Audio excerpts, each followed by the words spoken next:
Hello guys, और सब कैसे आप लोग? सब बढ़िया होंगे। तो चलिए स्टार्ट करते हैं। हम हीट ट्रांसफ़र पढ़ रहे हैं। हीट ट्रांसफ़र मैंने बताया था कि जो 3 मोड्स होते हैं हीट ट्रांसफ़र के, कंडक्शन के थ्रू होता है, कन्वेक्शन के थ्रू, और हमारा जो ये पढ़ेंगे हम रेडिएशन। तो अभी बेसिक मैंने बताया कंडक्शन क्या होता है, ठीक है, उसके जो बेसिक वाले टर्म है उससे जो रिलेटेड।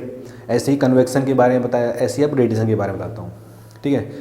तो 3 मोड्स हैं, तो उन 3 मोड्स में लास्ट मोड हमें रेडिएशन हीट ट्रांसफ़र, जिसके थ्रू हीट ट्रांसफ़र होता है। टेम्परेचर डिफरेंस के थ्रू हीट ट्रांसफ़र होता है। कंडक्शन में भी टेम्परेचर डिफरेंस था, कन्वेक्शन में भी, और रेडिएशन में भी टेम्परेचर की वजह से हीट ट्रांसफ़र हो। तो अगर हम रेडिएशन की बात करें, केवल रेडिएशन की, क्या है रेडिएशन? क्या है? Electromagnetic wave. क्या है? इलेक्ट्रोमैग्नेटिक वेव है एक टाइप। अब वो इलेक्ट्रोमैग्नेटिक वेव अलग अलग हमने डिवाइड कर रखी हैं, ठीक है, हमने डिवाइड कर रखी हैं। जैसे कॉस्मिक रेज हो गया, गामा रेज हो गया, इन सबको है, सब इलेक्ट्रोमैग्नेटिक वेव्स ही हैं सब, ठीक है।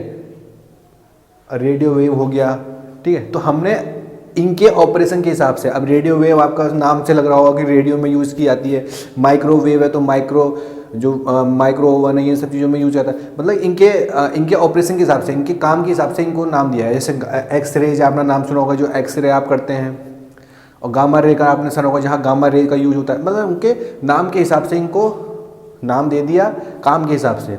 सब क्या है? इलेक्ट्रोमैग्नेटिक वेव्स हैं, ठीक है, सबकी सब इलेक्ट्रोमैग्नेटिक वेव्स हैं। तो अगर हम बात करें तो इलेक्ट्रोमैग्नेटिक वेव्स कैसे रिलीज होती है? कोई भी बॉडी है, कोई भी बॉडी, अगर उस बॉडी में एटम्स और मॉलिक्यूल्स हो गए, सब कोई सभी, चाहे सॉलिड हो, लिक्विड हो, मैटर्स हो, कोई सारे मैटर्स क्या है, सॉलिड, लिक्विड, गैस, सब में एटम्स मॉलिक्यूल्स हैं, ठीक है। अगर उनमें वाइब्रेशनल एंड उनके रोटेशनल मोशन होता है, उनके एटम्स मॉलिक्यूल्स का, ठीक है, due to vibrational and rotational motion, मतलब उनका जो कन्फिग्रेशन है, इलेक्ट्रॉनिक कन्फिग्रेशन, अगर वो चेंज होता है, समझ गए, इलेक्ट्रोमैग्नेटिक वेव्स रिलीज होगी। इलेक्ट्रोमैग्नेटिक वेव्स रिलीज होगी अगर आप उनके इलेक्ट्रॉनिक कन्फिग्रेशन अगर ऐसा ना समझ पा रहे हो, तो उनकी जो rotational vibrational motion of the atoms and molecules, अगर वो होता है, वाइब्रेशनल मोशन होता है, आपका रोटेशनल मोशन होता है, तो इलेक्ट्रोमैग्नेटिक वेव्स रिलीज होंगी, समझे। तो ये मान लो कि रेडिएशन क्या होता है, इलेक्ट्रोमैग्नेटिक वेव्स होती हैं। तो इलेक्ट्रोमैग्नेटिक वेव्स कैसे रिलीज होती हैं? ड्यू टू उनके जो, अगर उनके जो कन्फिग्रेशन है, उनके जो इलेक्ट्रॉनिक कन्फिग्रेशन, अगर उनमें कोई चेंजेस आते हैं, ठीक है, उनके जो इलेक्ट्रॉनिक कन्फिग्रेशन है एटम्स और मॉलिक्यूल्स के, इलेक्ट्रॉनिक कन्फिग्रेशन केमिस्ट्री वाले मतलब जान ही रहे होगे, इलेक्ट्रॉनिक कन्फिग्रेशन हमने बहुत निकाला है। या उनके सिंपल भाषा में कहें, उनके vibrational rotation motion of the atoms and molecules होता है, तो वेव्स, इलेक्ट्रोमैग्नेटिक वेव्स रिलीज होंगी। तो ये सारी इलेक्ट्रोमैग्नेटिक वेव्स ही हैं। अब इनकी इंटेंसिटी के हिसाब से, मतलब कि देखो कितने, ये कॉस्मिक रेज 10⁻⁻9 से लेकर 10⁻⁻7 माइक्रोमीटर में है। तो इनको हमने कह दिया कॉस्मिक रेज। और 10⁻⁻7 से लेकर 10⁻⁻4 माइक्रोमीटर वेवलेंथ, ठीक है, इनकी सब वेवलेंथ है। तो इनकी वेवलेंथ के हिसाब से इनको डिवाइड करा। अब गामा रेज है, तो गामा रेज की कितनी वेवलेंथ की रेंज में रहती है? 10⁻⁻7 माइक्रोमीटर से 10⁻⁻4, ठीक है। तो इनकी वेवलेंथ के हिसाब से इनको डिवाइड किया, जैसे गामा रे हो गई, कॉस्मिक रे हो गई, सब क्या है, इलेक्ट्रोमैग्नेटिक वेव्स हैं। कोई ज़्यादा हाई पावर की इलेक्ट्रोमैग्नेटिक वेव्स रिलीज करता है, कोई कम पावर की इलेक्ट्रोमैग्नेटिक वेव रिलीज करता है, पर करता है इसी के हिसाब से, कौन से, इलेक्ट्रॉनिक कन्फिग्रेशन अगर आपका चेंज होगा, अगर उसमें जो उनके एटम्स और मॉलिक्यूल्स हैं उनमें अगर वाइब्रेशनल और रोटेशन मोशन ज़्यादा होगा, तो वो ज़्यादा इलेक्ट्रोमैग्नेटिक वेव्स वाली रिलीज करेंगी, और जिनमें कम होगा वो कम करेंगी, उसी हिसाब से, ठीक है। तो ये हो गया वेवलेंथ के हिसाब से। और ठीक है। तो कॉस्मिक रेज की 10 to the power minus 10 to the power 7 से रहेगी, गामा की 10 टू द पावर माइनस 7 से 10 to the power minus 4 micrometre तक रहती है। ठीक है। और अगर आप एक्सरे की बात करो तो एक्सरे की भी 10 टू दी पावर माइनस 5 से लेके आपकी approximate 10 to the power minus 3 minus 2 के बीच में रहती है। सबका डेटा दे रखा है बढ़िया से, मतलब एक्सपेरिमेंटली देख रखा होगा कि ऐसे ऐसे है। अब इंफ्रारेड की बात करो, ठीक है, इंफ्रारेड माइक्रोवेव की 100 से लेके 10 टू दी पावर 5 तक। विजिबल की आपकी पता है, विजिबल जो लाइट होती है, जो लाइट की है ना, जो विजिबल लाइट होती है में उसकी कितनी होती है 0.4 से लेके 0.76। विजिबल लाइट की 0.4 से 0.76 micrometre. Ultra violet radiation 0.01, ultra violet 0.01 से 0.4। ठीक है। अल्ट्रा वायलेट के बाद क्या आता है विजिबल लाइट, और फिर विजिबल लाइट के बाद क्या आता है इंफ्रारेड रेडिएशन। ये कहाँ से स्टार्ट होती है 0.6 से 100 माइक्रोमीटर तक। तो क्या है इंफ्रारेड रेडिएशन। ठीक है। और इसके माइक्रोवेव आपकी इतनी, radio wave, electrical power wave, ये सब वेवलेंथ के हिसाब से मैंने बता दिया आपको कि इलेक्ट्रोमैग्नेटिक वेव्स क्या होता है। अब अगर हम बात करें कंडक्शन और कन्वेक्शन में, अब आपको पता है कंडक्शन और कन्वेक्शन में जो हीट का ट्रांसफ़र होता है उसको मीडियम की ज़रूरत होती है। जैसे कंडक्शन में हम कहें सॉलिड है, तो सॉलिड एक मीडियम हो गया, तो उसके थ्रू वो हीट का ट्रांसफ़र हो रहा है। लिक्विड है, लिक्विड कोई सा भी, उसके थ्रू हीट का ट्रांसफ़र। गैस है, गैस के कंडक्शन हो रहा है। अब कन्वेक्शन में भी मीडियम चाहिए होता है। अगर देखो आप मीडियम, उसमें भी एयर है या लिक्विड है, ठीक है, तो मीडियम की ज़रूरत होती है। पर रेडिएशन में ऐसा होता है, रेडिएशन में क्या होता है कि इसको मीडियम की कोई ज़रूरत नहीं होती है। अब आपने देखा होगा जो सन से लाइट आती है वो भी तो इलेक्ट्रोमैग्नेटिक वेव्स है। ठीक है। जो सन से लाइट आती है ना, तो वो कितनी स्पीड से, स्पीड ऑफ लाइट के हिसाब से, अगर जो सन की रेडिएशन हमारे जो यहाँ आती है, अब अगर आप सन से लेके और जो अर्थ है उसकी सरफेस है, वो तो वैक्यूम है ना वहाँ पूरा, तो अर्थ से बाहर तो पूरा वैक्यूम ही है। तो कैसे लाइट आती है, वो क्या है रेडिएशन है और वैक्यूम से आ रही है। तो मतलब कोई मीडियम की ज़रूरत नहीं पड़ती है। कंडक्शन कन्वेक्शन में मीडियम की ज़रूरत पड़ती है, पर आप रेडिएशन में कोई भी किसी भी प्रकार का मीडियम की ज़रूरत नहीं होती। अगर मीडियम है तो कोई तब भी चलेगा, नहीं है तब भी आएगी। अगर वैक्यूम है तब भी रेडिएशन आएगी, अगर वैक्यूम नहीं है तब भी रेडिएशन आएगी। ठीक है। तो किसी भी टाइप की मीडियम की ज़रूरत नहीं पड़ती है, किसमें, रेडिएशन में। ओके। अब मैंने केवल आपको रेडिएशन के बारे में बताया। मैंने अभी रेडिएशन हीट ट्रांसफ़र ये नहीं बताया, मैंने रेडिएशन के बारे में बताया अभी आपको कि radiation due to electromagnetic waves, सब सारी की सारी इलेक्ट्रोमैग्नेटिक वेव्स हैं। और कैसे रिलीज होती हैं, ड्यू टू इलेक्ट्रॉनिक कन्फिग्रेशन, अगर उनमें चेंज होता है। ये सब कहा मैंने। अब अगर मैं बात करूं थर्मल रेडिएशन की, थर्मल रेडिएशन जो एक्चुअली में हीट ट्रांसफ़र ड्यू टू, अगर हम देखें ना, due to temperature heat transfer होता है, उसमें due to temperature electromagnetic waves निकलती हैं। मतलब कि होता वह उसी से है, इलेक्ट्रॉनिक कन्फिग्रेशन, उनके मॉलिक्यूल्स और एटम्स के वाइब्रेशनल रोटेशन मोशन की वजह से। पर उसमें टेम्परेचर का जो रोल आता है वो केवल थर्मल रेडिएशन में आता है। मतलब टेम्परेचर की वजह से जो वाइब्रेशनल रोटेशन मोशन है उसमें से इलेक्ट्रोमैग्नेटिक वेव्स निकलती हैं, और किसी में नहीं है। और किसी में टेम्परेचर का रोल नहीं है, केवल थर्मल रेडिएशन।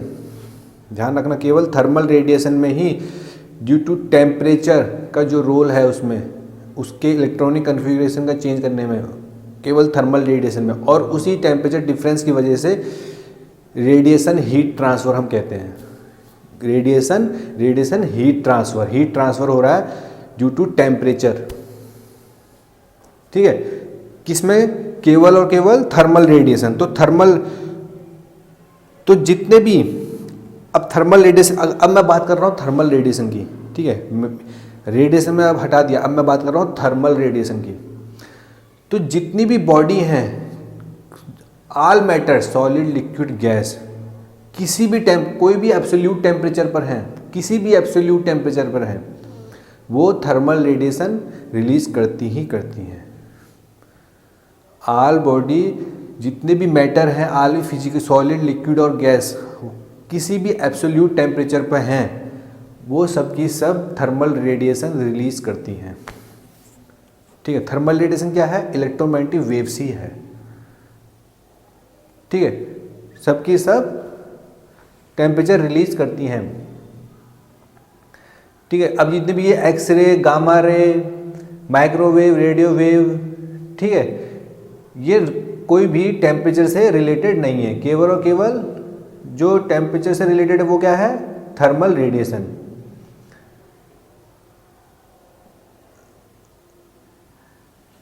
ठीक है, समझे? तो ये तो बात कन्फ्यूजन बहुत होता है कि यार थर्मल रेडिएशन क्या चीज़ है। अब मैंने कहा ना, थर्मल रेडिएशन कहाँ से कहाँ तक वेरी करता है? 0.1 से लेके 100 माइक्रोमीटर तक। थर्मल रेडिएशन मतलब कि एब्सोल्यूट टेम्परेचर से अबव कोई भी बॉडी होगी। एब्सोल्यूट टेम्परेचर क्या होता है? 0 केल्विन। 0 केल्विन से ऊपर किसी कोई सा भी टेम्परेचर होगा, 0 केल्विन से ऊपर अगर बॉडी का टेम्परेचर है, चाहे वो लिक्विड है, गैस है या सॉलिड है, वो थर्मल रेडिएशन रिलीज करेगा ही करेगा। तो उस थर्मल रेडिएशन की जो रेंज है, जो वेवलेंथ की रेंज है, 0.1 माइक्रोमीटर से 100 माइक्रोमीटर तक है। अब उस थर्मल रेडिएशन की रेंज में कौन कौन सा आते हैं? अल्ट्रावायलेट रेडिएशन आता है, उस कुछ पार्ट अल्ट्रावायलेट रेडिएशन का आता है। ठीक है, अल्ट्रावायलेट रेडिएशन कुछ पार्ट आएगा क्योंकि 0.1 से है, और अल्ट्रावायलेट रेडिएशन आपकी 0.4 तक जाती है। कुछ पार्ट विजिबल लाइट का तो पूरा पार्ट आएगा क्योंकि 0.4 से लेकर 0.76 तक है, और इंफ्रारेड रेडिएशन का भी पूरा पार्ट आएगा, 0.76 से लेकर 100 माइक्रोमीटर तक है। तो अल्ट्रावायलेट रेडिएशन का कुछ पार्ट आ रहा है, और विजिबल लाइट और इंफ्रारेड रेडिएशन तो पूरा है। Most of the thermal radiation जो लाई करता है वो 0.1 से लेके 10 माइक्रोमीटर तक लाई करता है। ठीक है, most of the thermal radiation जो रेंज है उसकी, मोस्ट जितनी भी थर्मल रेडिएशन की रेंज जो है वेवलेंथ की 0.1 से लेके 10 माइक्रोमीटर तक, पर 0.1 से लेके 100 माइक्रोमीटर तक थर्मल रेडिएशन रिलीज होता है। ओके, अब देखो अल्ट्रावायलेट रेडिएशन क्या है? अल्ट्रावायलेट रेडिएशन कौन सी रेडिएशन है? जो सन से रेडिएशन आती है। ठीक है, सन से जो रेडिएशन आती है वो अल्ट्रावायलेट रेडिएशन होती है। ठीक है, अब अल्ट्रावायलेट सन की जो रेडिएशन होती है, अल्ट्रावायलेट रेडिएशन, और ये ध्यान रखना, अल्ट्रावायलेट रेडिएशन नुकसानदेह है ह्यूमन के लिए। अल्ट्रावायलेट रेडिएशन नुकसानदेह है, हार्मफुल है फॉर ह्यूमन। ठीक है, तभी तो उसके लिए हमारे ओजोन लेयर हमारी अर्थ की सरफेस पे है। ओजोन लेयर क्या करती है? ओजोन लेयर सन से आने वाली अल्ट्रावायलेट रेडिएशन को एब्जॉर्ब कर लेती है, और जो बाकी रेडिएशन है उसको आने देती है। अल्ट्रावायलेट रेडिएशन को एब्जॉर्ब कर लेती है, समझ गए ना? तो जो अल्ट्रावायलेट रेडिएशन क्या है? हार्मफुल है फॉर ह्यूमन। तो जो ओजोन लेयर है हमारी, वो अल्ट्रावायलेट रेडिएशन क्या कर लेती है? एब्जॉर्ब कर लेती है, वो उसको अर्थ तक नहीं पहुंचने देती। तो उसका जो कुछ पार्ट है वो थर्मल रेडिएशन है। ठीक है, अल्ट्रावायलेट रेडिएशन का। ओके, विजिबल लाइट आपको पता है, ग्रीन, रेड, ये सब चीज़ें है नहीं जो हमें विजिबल होती हैं लाइट। और इंफ्रारेड रेडिएशन, इंफ्रारेड रेडिएशन कौन सा? इंफ्रारेड रेडिएशन आपकी जितने भी हैं, आपका बॉडी जो रेडिएशन इमिट कर रहा है ये इंफ्रारेड है। जो लाइट जो आपकी कोई से भी आपकी दीवार जितने भी इंफ्रारेड, सब इंफ्रारेड रेडिएशन रिलीज कर रहे हैं, सबके सब इंफ्रारेड रेडिएशन रिलीज कर रहे हैं। ठीक है, तो जो नॉर्मली हम यहाँ पर रेडिएशन है वो इंफ्रारेड रेडिएशन। ओके, 0.76 से लेकर 100 माइक्रोमीटर तक। बात समझ में आ गई? तो ये सब चीज़ें हैं रेडिएशन हीट ट्रांसफर में। ओके, तो रेडिएशन हीट ट्रांसफर में आ गया कि जो थर्मल रेडिएशन है वो हमारा रेडिएशन जो हीट ट्रांसफर है वो रिलीज करता है। अब मैंने कहा ना, due to temperature difference, temperature का रोल आ गया, और किसी में नहीं है टेम्परेचर का रोल, केवल थर्मल रेडिएशन में ही है। ठीक है, अब अगर हम आगे देख, मैंने क्या कहा, जितने भी मैटर हैं, मैंने कहा ना सॉलिड लिक्विड के, सब थर्मल रेडिएशन किस फॉर्म में, इलेक्ट्रोमैग्नेटिक वेव्स के फॉर्म में, ठीक है, क्योंकि सारे के सारे इलेक्ट्रोमैग्नेटिक वेव्स ही कराते हैं, समझ गए, सारे के सारे इलेक्ट्रोमैग्नेटिक वेव्स ही रिलीज करते हैं। तो अब बात आती है कि थर्मल रेडिएशन मैंने बता दिया, ठीक है, और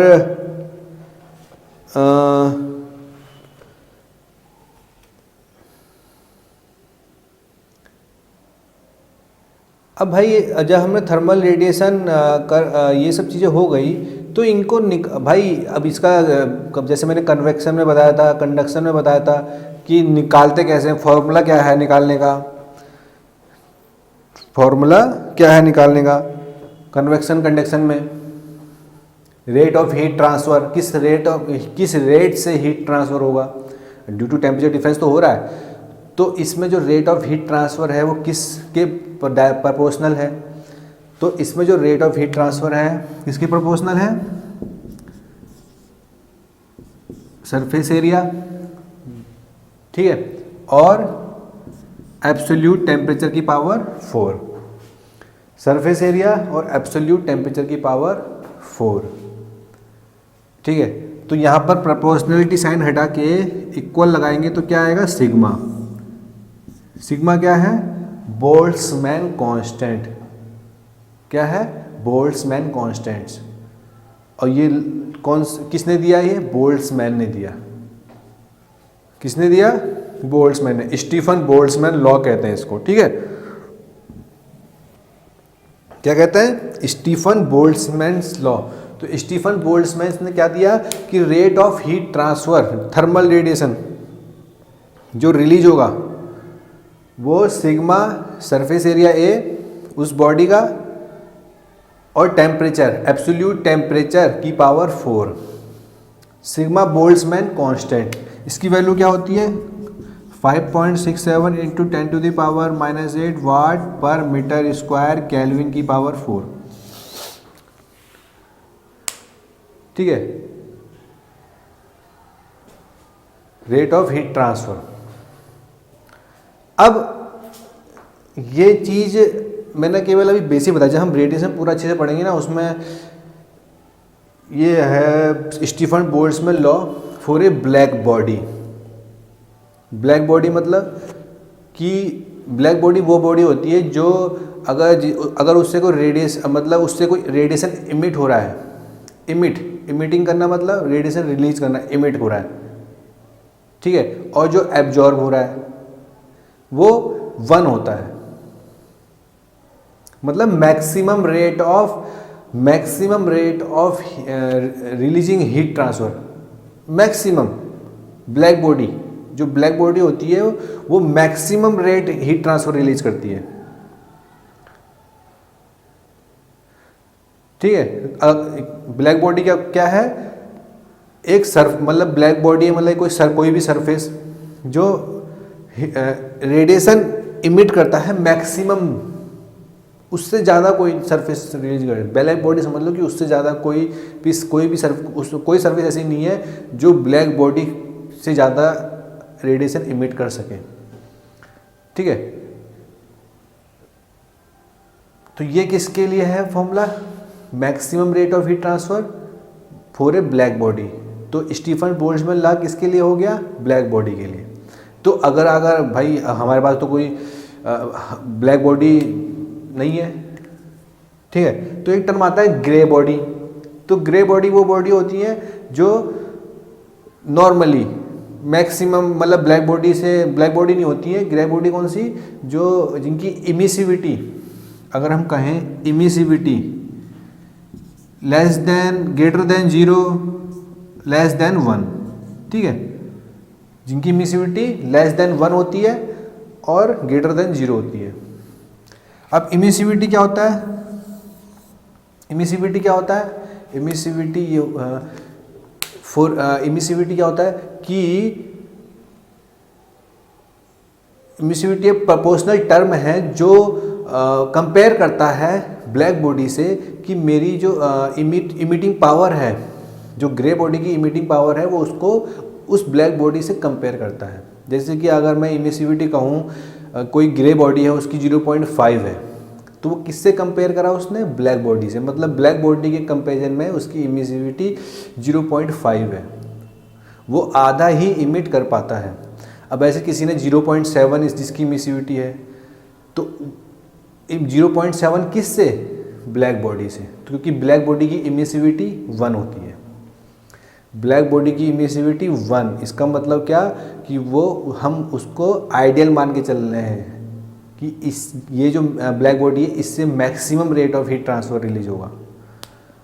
और किसी की अगर ब्लैक इमिसिविटी 0.7 है तो इसका मतलब कि ब्लैक बॉडी का केवल वो 70% ही इमिट कर पा रहा है। तो अगर हम नॉर्मली ग्रे बॉडी की बात लें तो वहाँ पर जो रेट ऑफ हीट ट्रांसफ़र होगा वो क्या होगा? एप्सिलॉन सिग्मा ए की पावर टी। ये किसके लिए है? ग्रे बॉडी के लिए, क्योंकि यहाँ पर इमिसिविटी का टर्म आ गया। तो इमिसिविटी 0 से लेके 1 तक, ठीक है। इमिसिविटी की समझ गए? ये मेजर करता है कि how closely a surface approximates a black body, मतलब कि वो जो सरफेस है वो कितने उसके अप्रोक्स जा सकता है ब्लैक बॉडी के, ठीक है। तो ये सब टर्म ना जब हम डिटेल में रेडिएशन हीट ट्रांसफ़र पढ़ेंगे तब दिखाया आएगा। जब डिटेल में रेडिएशन हीट ट्रांसफ़र पढ़ेंगे ना तो इमिसिविटी, एब्जॉर्बिविटी, रिफ्लेक्टिविटी, ये सब टर्म आएंगे। अभी केवल मैं बेसिक बता रहा हूँ, ठीक। और कुछ चीज़, हाँ, अब चलो ये तो रेडिएशन की बात हो गई। अब बात करते हैं कि जब कंडक्शन, कन्वेक्शन, रेडिएशन, जो तीनों मैकेनिज्म हैं हीट ट्रांसफ़र के, जो तीनों मोड्स हैं हीट ट्रांसफ़र के, एक साथ आ सकते हैं। तीनों के तीनों एक बॉडी पे हो, मतलब तीनों के तीनों अगर आप देखोगे, कंपेयर करोगे कि तीनों के तीनों हीट ट्रांसफ़र एक ही बॉडी में पॉसिबल हो सकते हैं? नहीं, केवल 2 हो सकते हैं, मैक्सिमम 2। ऑल 3 मतलब साइमल्टेनियसली तीनों के तीनों नहीं आ सकते।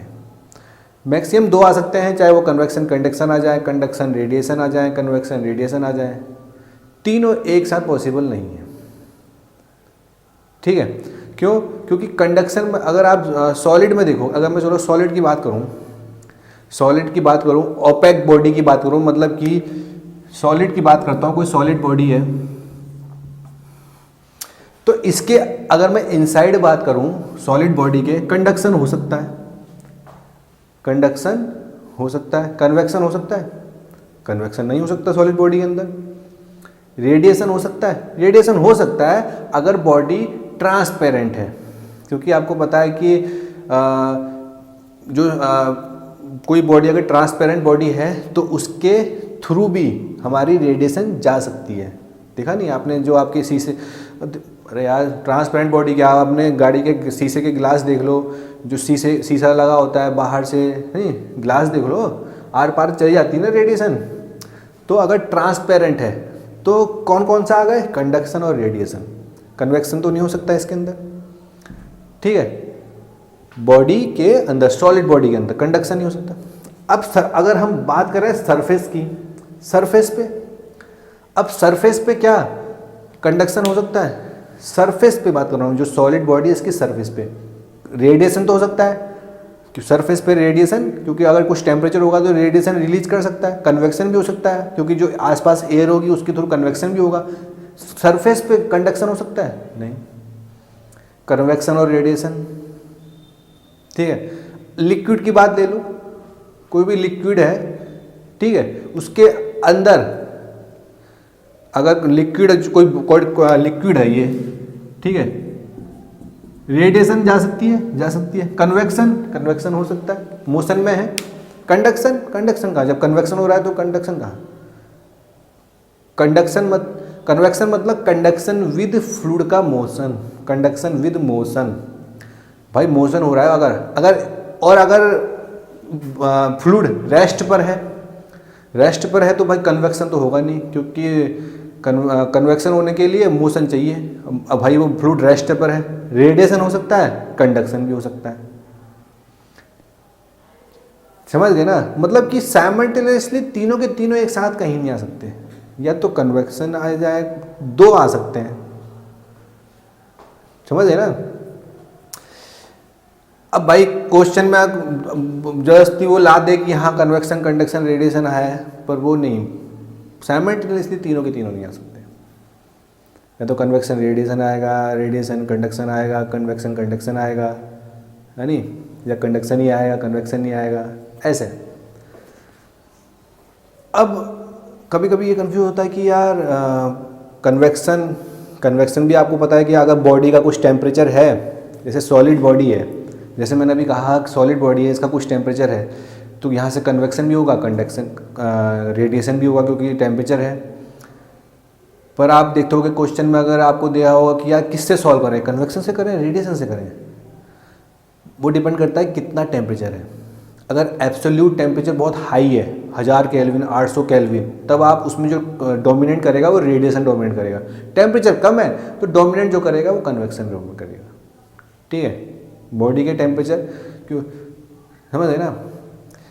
तो ये बात हो गई। अभी और चीज़ें क्या बताएं,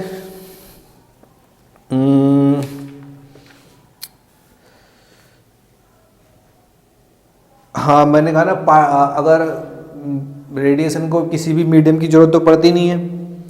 ठीक है, जो रेडिएशन है हमारा मीडियम जरूरत नहीं पड़ती है, वैक्यूम हो चाहे ना हो, वैक्यूम होगा तब भी रेडिएशन होगा, नहीं होगा तब भी रेडिएशन होगा।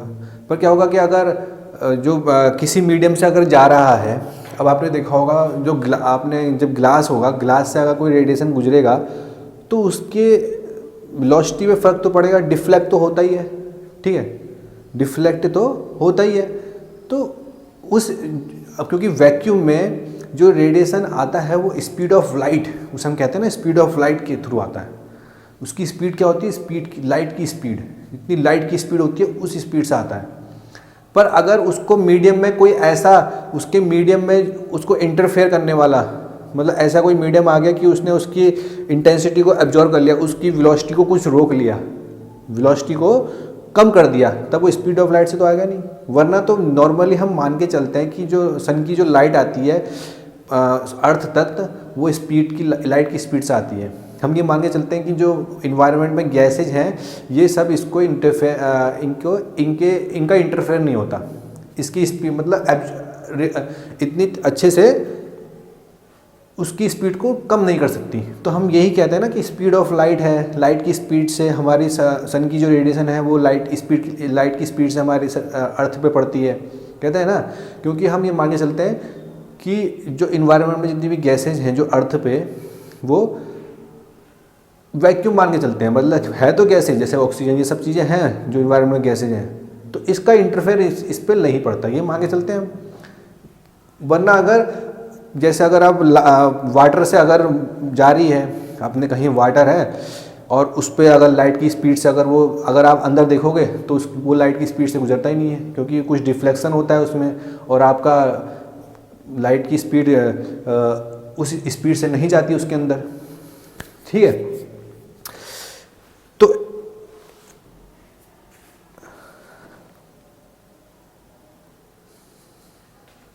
तो ये बात हो गई। तो फिर ये रेडिएशन के बारे में हो गया इतना, मैंने आपको इलेक्ट्रोमैग्नेटिक वेव्स ये सब रेडिएशन के बारे में बताया। ओके,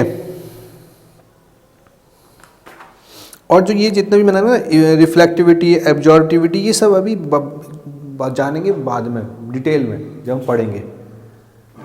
ठीक है, ये केवल बेसिक है, स्टीफन बोल्ट्जमैन लॉ, ये सब चीज़ें हैं, नहीं केवल बेसिक।